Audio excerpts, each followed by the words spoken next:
Хайырлы иртә, Татарстан дәүләт телевидениесенең яңалыклар чыгарылышын башлыйбыз. Студияда Гөлназ Ибрахимова безнең бүгенге чыгарылышта. Күңел күзе белән күрүчеләр, Орча үзәк китапханәсе кемнәр өчен бәйрәм оештырды? Күрше хакы, Яшел Үзән шәһәрендәге күп балалы гаилә махсус хәрби операциядә катнашучы күршесенә УАЗ машинасын бүләк итте. 10 ел элек башланган эш Нурлат районының Иске Әмзә авылыннан Шәйдуллиннар хуҗалыгында бүген 400 баш мөгезле эретерлек исәпләнә.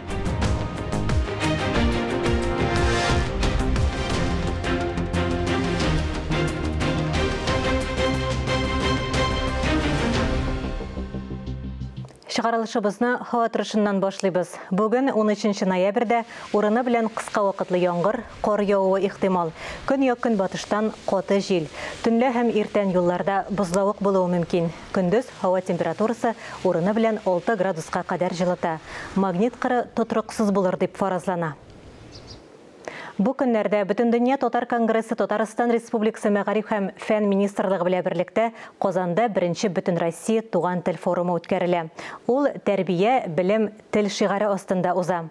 Форумга Россия Федерациясенең 28 төбәгеннән һәм Татарстан Республикасы белем оешмаларыннан 800-гә якын татар теле һәм әдәбияты укытучылары һәм мөселман дини укыту оешмалары мөгаллимнәре җыела. Иртәгә Корстың күңел ачу үзәгендә форумның пленар утырышында Татарстан Республикасы рәисе Рөстәм Миңнеханов катнашуы көтелә. Аларны бер майданга туплауыбызның төп максаты бүгенге көндә татар теле әдәбияты укытучысы яисә милли мәгариф хезмәткәренең бу юнәлештә эш алып баручының бары тик укыту методикасы белән генә мавыкмыйча, гомумән милли хәрәкәтнең вәкиле буларак тәрбияләнеп һәм үзенең укучыларына һәм татар җәмәгатьчелегенә, безнең яшь буын вәкилләренә бу эшне җиткергәндә менә шул принципны, шул максатны күздә тотып эшләвен аңлатуыбыз һәм инде әлбәттә бүгенге көндә туган тел мәсьәләсе ул көн кадагындагы мәсьәлә, туган телне кадерләгән халык кадерле булыр. Теманы дәвам итеп, телләрне саклау, гореф-гадәтләргә игътибар турында Россия президенты да аз сызыклап үтте. Без хаклы рәвештә 200-гә якын милләт вәкилләре яшәгән иң ире дәүләтләрнең берсе булуыбыз белән горурланабыз. Җирле халыкның теле, үзенчәлекле традицияләре, гореф-гадәтләре, яшәү рәвеше безнең уртак казанышыбыз булып тора. Россиянең мәдәни, этник күптөрлелеге һәм чын байлыгы формулаша дип билгеләп үтелә Россия дәүләте башлыгы телеграммасында. Киләсе 2024 елдан Казан метросында түләү өчен йөзеңне күрсәтүдә җитә. Җиһазлар урнаштырасы гына кала. Әлеге җиһазлар кешенең биометрик мәгълүматларын укый ала. Система нейросет ярдәмендә эшли. Экспертлар әйтүенчә, моңа 1 секундтан да артык вакыт кирәк булмый. Әмма мондый түләүне кулланыр алдыннан үзеңнең биометрик мәгълүматларыңны дәүләт хезмәтләре порталында расларга кирәк. Ватаныбыз язмышына битараф булмаган, кыюлык, батырлык күрсәтергә, ватаныбызны яклауга әзер булучыларны батыр контракт хезмәтенә кабул итү үзәгендә көтәләр. Ул бер тәрәзә принципы буенча эшли. Бер тәүлек эчендә барлык документларны да рәсмиләштерергә мөмкин. Контракт буенча сорауларга бердәм 117 телефон номеры аша һәм махсус эшләнгән Татарстан геройлары сайтында җавап бирәләр. Исегезгә төшерәбез, Россиядә оборона министрлыгы белән контракт сөргәтләүчеләр саны арта. Контракт хезмәтен узучыларның барысы да махсус хәрби операциядә катнашучылар кебек үк ташламаларга ия. Контракт сөгәндә бер тапкыр түләнә торган акча күләме 195 мең сум, махсус операция зонасында булганда ай сайын 204 мең сумнан башлап түләү каралган. Махсус хәрби операция бүгенге көннең актуаль темасы. Яшел Үзән шәһәрендәге күп балалы гаилә махсус хәрби операциядә катнашучы күршесенә УАЗ машинасын бүләк итте. Кудряшовлар гаиләсе күп балалы, алар эш ул тәрбиялиләр, әмма шуңа да карамастан актив ярдәм итәләр, еш кына гуманитар ярдәм күрсәтәләр. Бу юлы яңа УАЗик бүләк итәргә карар кылганнар. Сосед у меня, вот кадровый военный. Минем күршем хәрби, операциянең беренче көннәреннән үк уланда хезмәт итә. Һәм без аңа УАЗик бүләк итәргә булдык. Бу кызым һәм улымның карары.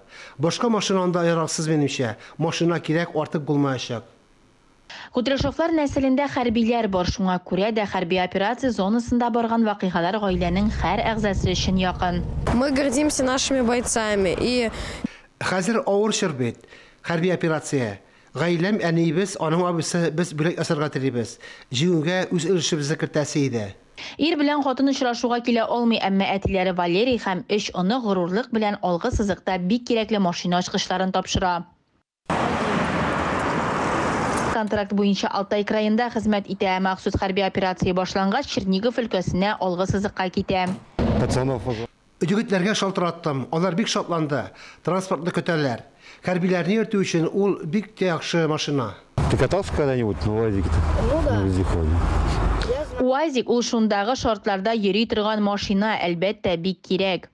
Шушы көннәрдә машина алгысызлыкка китәчәк, шулай ук җылы кием, дарулар, мишләр һәм башка бик күп әйберләр кирәк. Яшелүзән районыннан хәрби зонага 12-нче гуманитар ярдәм җибәрергә әзерләнәләр. Поддержка бойцов СВО является... Махсус хәрби операция сугышчыларына ярдәм итү Яшелүзән районы өчен өстенлекле юнәлешләрнең берсе булып тора. Барлык авыл җирлекләрендә яшәүчеләр, шәһәр кешеләре, предприятиеләр, оешмалар, хәрби кардәшлек актив катнаша. Бердәм булгач, без җиңелмәячәкбез. Битараф булмаган кешеләр кирәкле әйберләр алып киләләр. Шулай ук маскировка шелтәрләре үреп, блиндаж шәмнәре, коры душ һәм коры шулпа әзерләүче волонтерлар бар. Һәркем безнең көрәшчеләргә җиңүгә бераз якынрак булырга ярдәм итә ала. Ойгил Гатаулина, Юлия Озерова, Александр Костин, Татарстан яңалыклары өчен Яшелүзән районыннан. Шығарылышыбызны Татарстанда нәшер ителүче газета журналларда игътибарга лайыклы язмаларга күзәтү белән дәвам итәбез. Сүзне сәхифәнең авторы журналист Миңназым Сәфәровка бирәбез. Хәерле көн, мөхтәрәм телевизор караучылар. Татар матбугатын күзәтүне дәвам итәбез. Шәһри Казан газетасының беренче битендә басылып чыккан "Үләрмен" дип тә уйлаган идем, яшим әле дигән язманы укыганнан соң, Аллаһ биргән гомерне махсус озайтып та, кыскартып та булмый дигән нәтиҗәгә киләсең. 100 яшын тутырган Таһир әбинең сүзләренә караганда, ачлы-туклы тормышта, кайгы-хәсрәт тә ул дәрәҗәдә тәэсир итми икән гомер озынлыгына. Бары тик үзеңне башкалар өчен кирәкле санауына озайта ди адәм баласының гомерен. Бу сүзләргә колак салмый да ярамый, кирәкле кеше булып яшәгән насыйп булсын. Газетадагы беренче карашка сәеррәк кебек тыелган икенче бер язма апаста туып үскән хоккейчы кыз Камилә Сафина турында. Bütün авырлыкларында җиңеп кыз барыбер үз дигәненә ирешкән. Россиядәге иң көчле хатын-кызлар хоккей командасының җиңүче һөҗүмчесе булган. Җаны теләгән елан ите ашаган дип шундый очракларда әйтә безнең халык. Соңгы вакытта торган сайын ныграк таныла баручы талантлы җырчыбыз Марина Карпованың язмышы да гыйбрәтле. Бәлки нәкъ менә шундый тормыш юлы үткәнгә күрә дә үз итәдер аны җырның яратучы безнең тамашачы. Машинадан төшеп җәяү йөрергә туры килмәгәе. Бензин бәясе артуга аптыраган Тимрат хуҗалары әнә шулай ди. Бүген АИ 92 маркалы бензинның 1 литры 50 сум чамасы тора. Алга таба ничек булыр? Яулыкның сыйфаты ни хәлдә? Әлеге сорауларны Ватаным Татарстан газетасы хәбәрчесе белгечләргә биргән. Атым юк буранда дип кенә кутыла торган түгел шул бензин бәясе. Ул безнең атсызларның да кесәсенә сугасы көн кебек ачык. Ил белән бергә күрәсе дип тынычландырсак кына инде үз-үзебезне. Соңгы вакытта халык мәнфәгатьләрен кайгыртып әйтелгән сүзләрне değişтерә башладык. Шундыйларның берсе, ни өчен халыктан түбән бәягә алынган сөтне кибетләрдә кыйммәт бәядән саталар дигән җавапсыз да аңлашыла торган сорауга тәфсилле җавапны шул ук Ватаным Татарстан газетасыннан укып була. Халыкны сыйыр асрамыйча, кыры сөттән әтмәлләнгән сыйык шәшәргә күндереп бетергәннән соң, ай-хай, тагын мал-туар янына якын китереп булыр микән ул. Анысын киләчәк күрсәтер. Шундый күңелне китә торган хәбәрләргә дә карамастан, иртәгәсе көннең хәерлерәк буласына ышаныч белән яшисе дигән теләктә бүгенгә сезнең белән сау булашам, исәнлектә күрешик. Нурлат районының Иске Әмзә авылыннан Шәйдуллиннар гаиләсе үз эшләрен 7 сыйырдан башлап җибәргән. Хәзер ретерлек саны 400 башка җитә. Хуҗалыкны алып бару кыен, әмма зур теләк һәм тырышлык булганда мөмкин ди крестьян фермер хуҗалыгы башлыгы. Аларның киләчәккә нинди планнар белән яшәгәне алдагы язмада. Олмаз һәм Флёра Шәйдуллиннар үз хуҗалыкларын 10 ел элек оештырып җибәрә. Иске корылмалар сатып алып, шул вакыттан бирле елдан-ел хуҗалыкны киңәйтә, терлек асрау шартларын яхшырталар. 2018 елда 7 миллион сумнан артык грант отып, барлык акчаны авыл хуҗалыгы ихтыяҗларына юнәлтә алар. Бүгенге көндә фермада терлекләр саны 400 га җитә. Хәзерге вакытта 150 сыйырыбыз, езләп атыбыз. Основной направление сөт, итчелек тә бар инде, үгезләр асрыйбыз. Үгезләр, атлар. Төрле якта барырга тырышабыз инде. Сөт объем инде данный моментта тонна ярым. Тирлекне карарга һәм хуҗалык эшләрен алып барырга 10 эшче ярдәм итә. Җәйге чорда аларның саны 20. Илмир Гарифуллин монда күптәннән эшли. Барысыннан да канәгать ди ул. Спутникта төрлесенә бушалганча тракторда кайнайбыз. Түләүләр яхшы, условиялар нормальный. Шайдуллиннар ирешкәннәрендә тукталып тормый. Фермада эш һәр вакыт кайнап тора. Ел сайын нәрсәдер төзергә тырышалар. Якын арада кышкы чорда терлекләрне асрау һәм ашату өчен бинаны ремонтлау тәмамланып килә. Бетон заливать итәбез. Аннан крышасын җыябыз инде Алла тәсе. Монда инде илеләп үгез керәчәгендә кирип ашап чыгарчак основны безнең навистар бар ниде йортта. 150 тоннага расчет тотылган инде кирип ашап чыгарга. Хуҗалыкны алып баруда кыенлыклар да бар. Быел корылык аркасында азык әзерләү белән проблемалар булган. Сөт бәяләре төшү сәбәпле җәй көне минуска эшләргә туры килгән. Хәзер эшләр җайланып килә. Барысында җиңәргә була. Моның өчен зур теләк һәм иренмичә эшләү генә мөһим ди Алмаз Шайдуллин. Айгөл Сергеева, Ләлә Зайнуллина, Илшат Махмутов, Татарстан яңалыклары, Нурлат районы. Эфирда яңалыклар программасы дәвам итәбез. Бүген 13 ноябрь күрмәүче һәм начар күрүчеләр көне. Арча районы үзәк китапханәсенең сәламәтлеге шикле кешеләргә хезмәт күрсәтүдә бик күпләргә үрнәк булырлык хезмәт тәҗрибәсе бар. Күңел күзе белән күрүчеләр дип аталган әдәби музыкаль кичәдән хәбәрчебез Мөршидә Җиһан репортажы.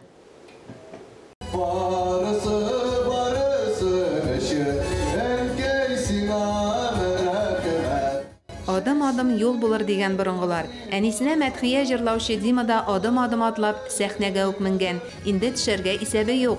Рус егете өздереп татарчада җырлый. Музыка уен коралларында, эстрада җырларында классик музыканы да уйный. Я благодарен своей матери. Минем өчен иң кадерле кеше әни. Ул мине тәрбияләде, сәләтемне ачты. Шулай ук Лаеш интернет мәктәбендәге укытучыларыма да мең рәхмәт. Сәхнәдә чыгыш ясау минем өчен бик зур бәхет.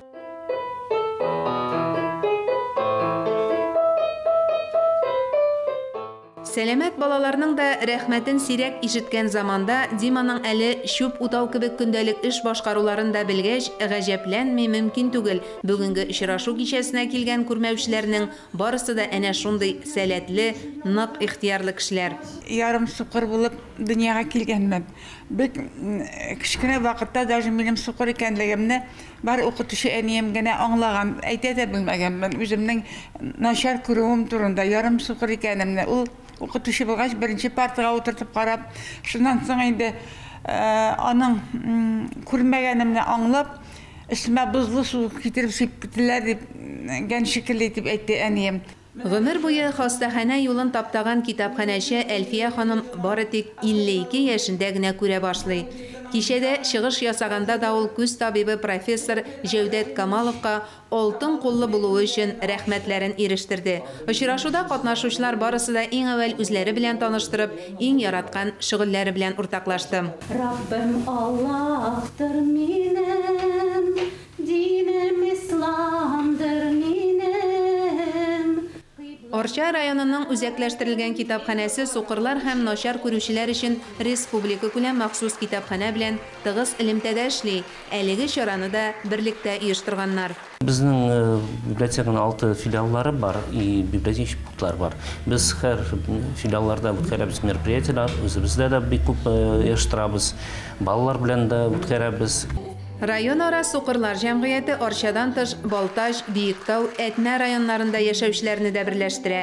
Җәмгыятьтә 140-ка якын күрмәүче исәптә тора.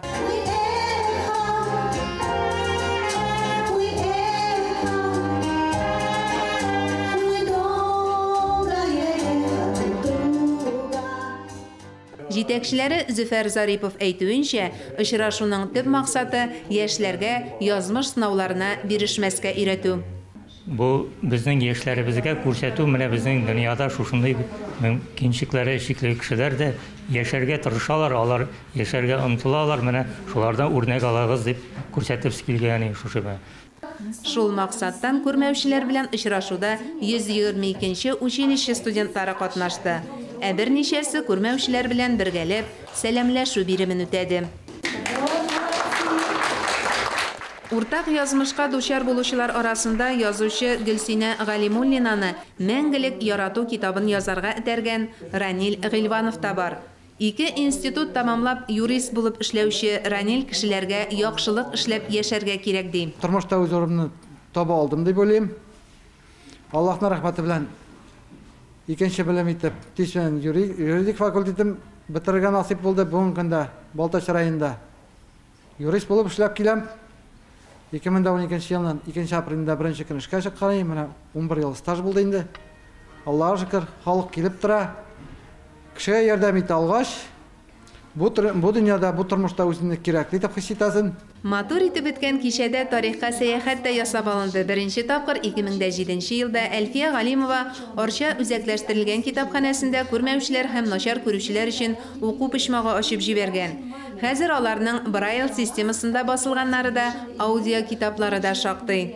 Biz инде монда аларның сәләтләрен ошудан тыш, әле менә күргәнегезчә китап күргәзмәсе дә әзерләп куйдык. Чөнки без бит инде турыдан-туры китап белән эшли торган кешеләр, китапханәчеләр шулай бит. Без инде әлбәттә халыкка үзебездә булган, фондта булган китаплар белән таныштырырга да тиешбез.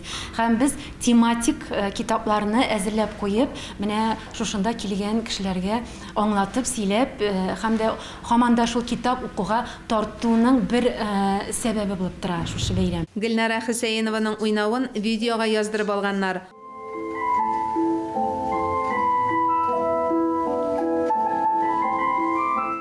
Ул уйнарга үзлегеннән өйрәнгән. Очрашуда катнашкан әнисе Гөлсия Хөсәенова кичәдән бик канәгать калган.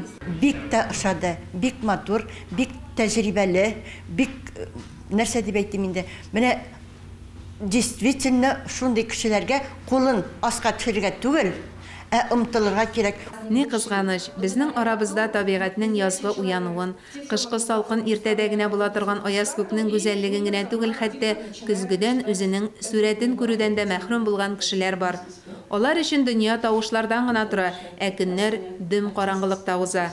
Әмма алар бирешми. Бүгенге очрашуга җыелган күрмәүчеләр дә нык ихтиярлы, сәләтле һәм үрнәк алырдай көчле рухлы кешеләр.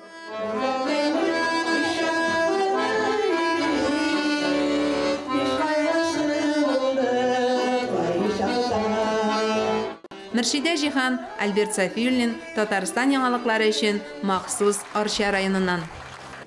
Кырлайдагы Тукай музейында Россия президенты гранты кысаларында күргәзмә ачтылар.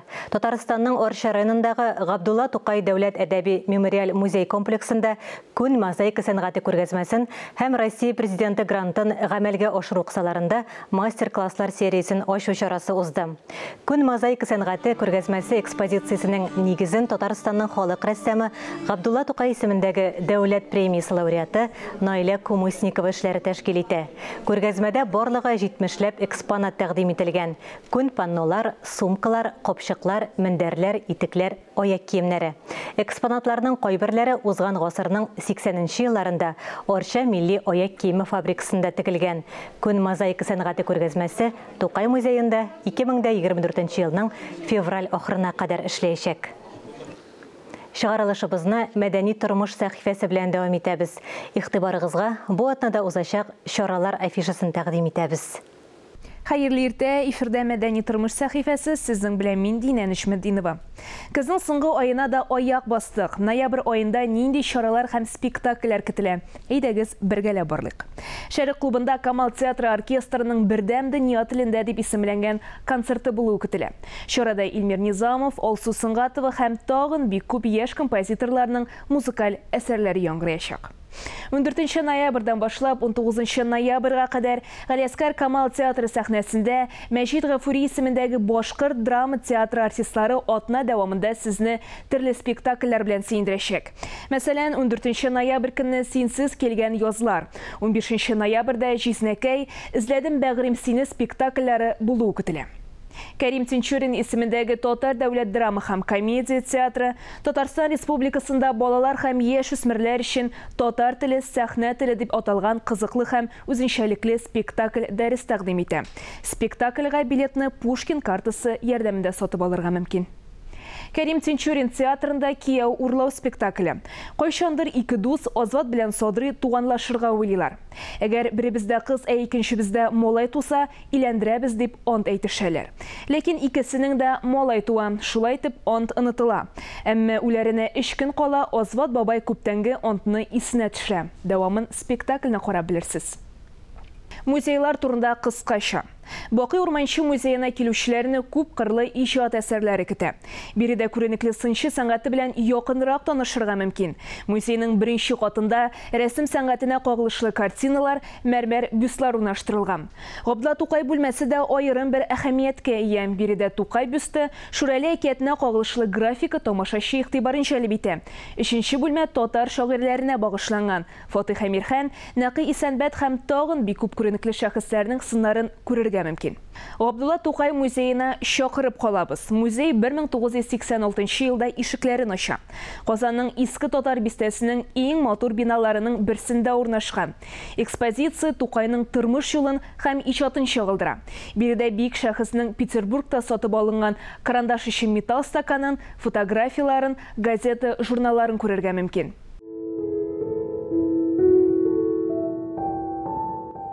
Уважаемые гости, мы рады видеть вас в литературном музее знаменитого татарского поэта Габдуллы Тукая. 20 гасырның күренекле татар рәссамы Әмир Мәҗитов исемендәге музейга чакырабыз. Музей 2005 елда ишекләрен ача. Биредә Татарстан, Ярославль һәм Кырым пейзажлары, портретлар, натюрмортлар тәкъдим ителгән. Музейда шулай ук рәссамның шәхси әсбаплары белән якынрак танышырга мөмкин. Бу атнага мәдәният дөньясына кагылышлы яңалыклар шулар иде. Мин Динә Нишметдинова, сезнең белән киләсе атнага кадәр сау булашам. Хөрмәтле телевизор караучылар, берничә минуттан эфирыбызны хәерле көн Татарстан тапшыруы дәвам итә. Бүген эфирда Эльза Әхмәтҗанова эшли. Булачак тапшыру турында аннан белешербез. Без аның белән элемтәдә. Эльза, сәламлебез сине. Хәерле көн Гөлназ, исәнмесез? Бүген халыкара игелек көнен билгеләп үтәләр. Шул уңайдан Апаста яшәүче көмеш волонтерлар, изге җанлы апалары белән якынрак танышырбыз. Шулай ук студиягә кунакка Казанның Вахитов һәм Идел буе районнары имам Мөхтәсибе Юсуф хәзрәт Дәүләтшины көтәбез. Республикабызда эшләп килүче приют человека, сыйыну йорты социаль әһәмияткә ия булган проектның мәрхәмәтле эшләре турында сөйләшербез. Рәхмәт, хәерле сәгатьтә. Бүгенге яңалыклар чыгарылышы тәмам. Без яңалыклар иҗат төркеме сау булашабыз. Үзегезне һәм якыннарыгызны саклагыз. Исән, имин булыгыз.